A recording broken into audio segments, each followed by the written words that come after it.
IBI Beijing United technology के बानी, सदर और कंट्रोलिंग शेयर होल्डर चियान श्याओ जून की क़यादत में 11 रुकनी आला सतह के चीनी कारोबारी वफ्द ने वज़ीर आज़म शहबाज शरीफ से वज़ीर आज़म हाउस में मुलाकात की। वफ्द को पाकिस्तान आमद पर खुशामदीद कहते हुए वज़ीर आज़म ने कहा कि पाकिस्तान और चीन के दरमियान तारीख़ी ताल्लुकात कायम हैं। उन्होंने सदर शी जिनपिंग की मदब्बराना क़यादत में चीन की शानदार तरक्की को सराहा और कहा कि वो रवा माह के आखिर में अपने दौराए चीन के मुंतज़िर हैं।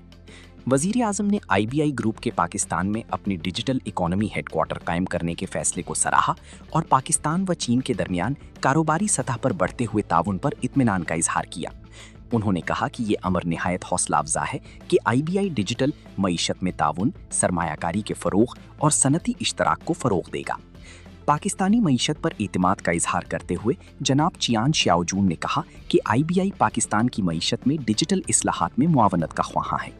उन्होंने कहा कि पाकिस्तान में आईबीआई के डिजिटल इकोनॉमी हेडक्वार्टर का क़याम इस ज़मन में इंतहाई मस्बत साबित होगा और पाकिस्तान के छोटे और दरमियानी दर्जे के कारोबारी इदारों एसएमईज़ को चीनी मार्केट तक रसाई फराहम करके बेशुमार मौक़े मुहैया करेगा।